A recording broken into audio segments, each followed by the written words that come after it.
आपको पूछना ही पड़ेगा अपनी वाइफ से। लेकिन दिल में जो इसको खाने की भावनाएं उमड़ रही हैं उनको कैसे चिपकाओगे? चाहे आप कितने भी शक्तिशाली हैं, चाहे आप कितने भी सिद्धिवान हैं या फिर धनवान हैं, अगर आप धर्म के मार्ग पर नहीं हैं, अगर आपके मन में बुराइयां हैं, तो भगवान भी आपका साथ नहीं देंगे। New style. हमारे यहाँ एक बंदा है वीर सिंह नाम का ना, ये खाना खाने के टाइम पे डार्क फैंटेसी का पैकेट लेके आया था उठा के अलमारी में से। डार्क फैंटेसी, ये देखो, ये भाई साहब लेके आए थे और जिस टाइम ये लाए उसी टाइम मैंने इनको पूछा, मैं कहा भाई तो अब खाना खाएगा कि डार्क फैंटेसी खाएगा? कह रहा नहीं, ये तो मैं वैसे ही उठा लाया। अब ये खाना खा चुके हैं, खाना खाने के बाद इन्होंने इसको खोल भी लिया है और अब मेरे से पूछ रहे हैं पापा जी मैं ये खा लूं? भाई आपने खोल लिया है इसको, तो आप खाने के लिए ही तो खोल रहे हो और किस लिए खोल रहे हो? तो ग्लू चिपका देंगे आप ऐसे। हाँ, इसको तो चिपका दोगे, लेकिन दिल में जो इसको खाने की भावनाएं उमड़ रही हैं उनको कैसे चिपकाओगे? ये भी तो बताओ। पता नहीं उनको पता नहीं उनको कैसे चिपकाएंगे, तो इससे बढ़िया तो खा ही लो, अपनी भावनाओं को क्यों चिपकाना है? लेकिन उस टाइम मैंने इसलिए मना किया था कि भाई एक्चुअल में बच्चे क्या करते हैं ना, इधर उधर की ये चीजें, पैकिंग वाली चीजें खा के और फिर खाना कम खाते हैं, तो वो नहीं होना चाहिए। खाने के टाइम मत खाओ, खाने के टाइम आप खाना खाओ और खाना खाने के बाद में फिर आपको अगर लगता है थोड़ा बहुत कुछ खाना है, क्योंकि बाद में हम जैसे डेजर्ट्स वगैरह भी ले लेते हैं, तो लगता है कुछ खाना है तो खा लो, बट भूख नहीं मारनी है ये खा के। खाना खाना है जरूर, एनफ खाना खाना है जितने आपकी बॉडी को चाहिए। हाँ जी। तुमने नाक लाल कैसे कर रखी है रगड़ रगड़ के? पता नहीं, ये ज्यादा ही वो रगड़ नहीं लगता है मच्छर खाने है? लगड़ी नहीं। आगे से ऐसी हो रही है तोते जैसी, तोता जैसे, वो तोते की नाक कहाँ होती है?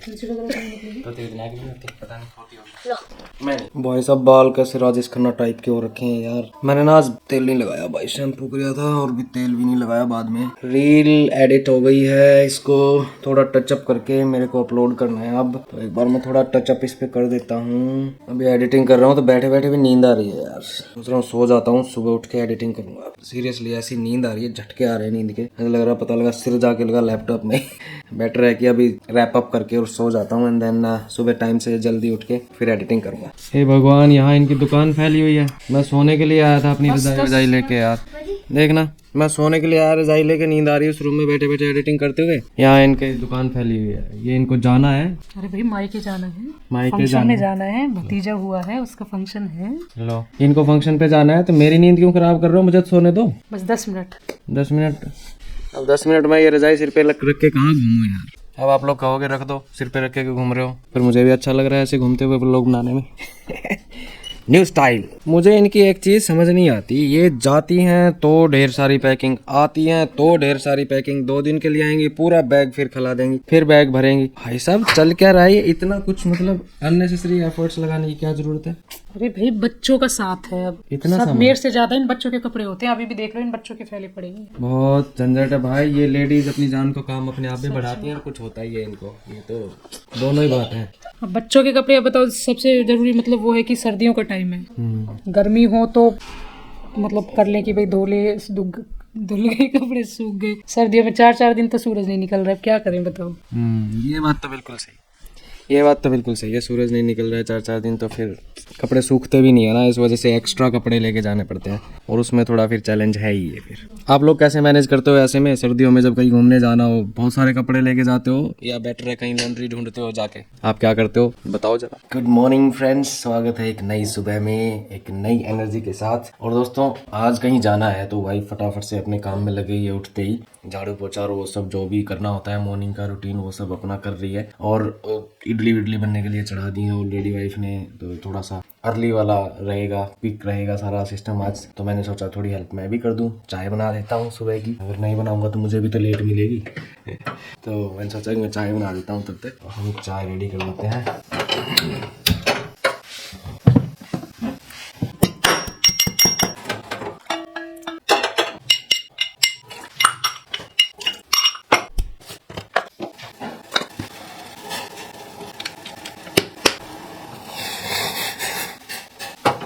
दूध कहाँ है? आप चाहे कितना भी किचन में जाके कुछ काम करने की कोशिश कर लो, आपको कुछ ना कुछ अपनी वाइफ से जरूर पूछना पड़ेगा कि ये कहाँ है वो कहाँ है, क्योंकि अल्टीमेटली आप ओनर नहीं हो ना किचन के। वो जो रेगुलर काम करती है वो अपने हिसाब से चीज़ों को रखती है और अपने हिसाब से ही उनकी प्लेसमेंट रखती है। आपको जनरली कभी कभी आना होता है, तो ये चैलेंज सबके साथ ही होता होगा। कमेंट करके बताना अगर आपके साथ नहीं होता तो। कभी अगर वाइफ घर पे नहीं है, मायके गई है, ऐसा कुछ है, तो आपको कितनी चीज़ें मिल जाती हैं एक बार जाके देखने में ही। नहीं मिलती होंगी जरूर, वो कहीं ना कहीं ऐसी जगह रखी होती होंगी, आपको पूछना ही पड़ेगा अपनी वाइफ से। मुझे लगता है वाइफ्स का ना ये तरीका होता है कि फोन आए, फोन करके मेरे से पूछे। मुझे तो कुछ लगता है ऐसा। अभी एक फंक्शन है दोस्तों, साले साहब के जो बेटा हुआ है उसका कुआं पूजन होना है, तो उसमें थोड़ा सा एक दो दिन क्या, एक्चुअली 22 तारीख तक की एंगेजमेंट है अभी वाइफ की वहीं पे।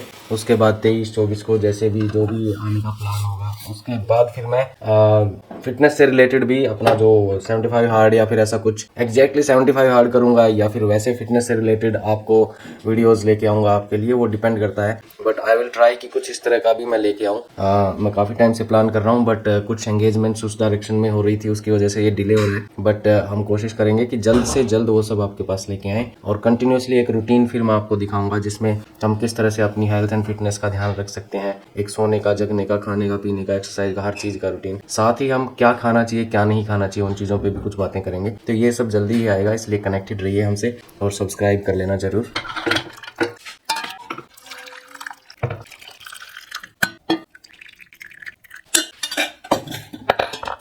तो चाय अपनी रेडी हो गई है फ्रेंड्स। अब चाय पी के और फिर बच्चों को भी जगा देंगे, थोड़ा जल्दी उठाएंगे उनको भी, ताकि अपनी तैयारी वारी कर लें जो भी उनको करना है जाने के लिए। एंड देन उनको स्कूल छोड़ते हुए फिर हम निकल जाएंगे आगे इन लॉज के वहाँ for the function, for the not specifically for the function. आज एक छोटा सा लेडीज़ की एंगेजमेंट होती है, उसमें स्वास्तिक वगैरह रखने का कुछ होता है बच्चे के। चाय वाय हो गई है फ्रेंड्स। अब मुझे कल का जो व्लॉग था उसको एडिट करके और पोस्ट करना है, क्योंकि फिर मैं निकल जाऊंगा तो फिर टाइम नहीं बचेगा, और इंटरनेट की भी प्रॉब्लम हो जाती है, क्योंकि काफ़ी बड़ी फाइल बनती है, एक्चुअली 2-3 GB के करीब फाइल बनती है। तो मुझे वो भी पोस्ट करना है, तो अभी मैं एडिट करके और उसको पोस्ट कर देता हूँ। तो अब हम निकल जाएंगे फ्रेंड्स यहाँ से। और इस व्लॉग को एंड करने से पहले मैं एक छोटी सी बात आपको बताना चाहूँगा। जब भगवान श्री राम ने बाली को बाण मारा, तो बाली ने मरने से पहले भगवान श्री राम से कहा कि हे भगवान, हे राम जी, अगर आप मुझसे मित्रता करते सुग्रीव की बजाय, तो मैं रावण को आपके चरणों में घसीटता हुआ ले आता, मैं सीता माता को कब का आपसे मिलवा देता।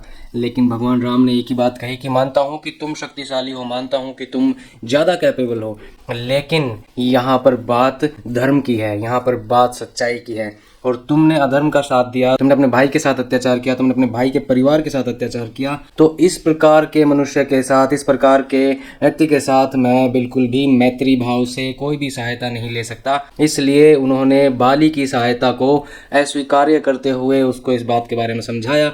जब बाली को इन बातों का बोध हुआ, तो उन्होंने भगवान के चरण स्पर्श करके अपने जीवन को त्याग दिया। इससे सीख हमें ये मिलती है दोस्तों कि चाहे आप कितने भी शक्तिशाली हैं, चाहे आप कितने भी सिद्धिवान हैं या फिर धनवान हैं, अगर आप धर्म के मार्ग पर नहीं हैं, अगर आपके मन में बुराइयां हैं, तो भगवान भी आपका साथ नहीं देंगे। भगवान भी आपसे मित्रता या फिर आपको आशीर्वाद देने की इच्छा नहीं रखेंगे। इसलिए हमेशा धर्म के मार्ग पर रहिए और सच्चाई का साथ दीजिए। कमेंट में लिख दीजिए जय श्री राम, जय श्री राम। मिलते हैं अगले व्लॉग में। Please like, share and subscribe. नमस्कार।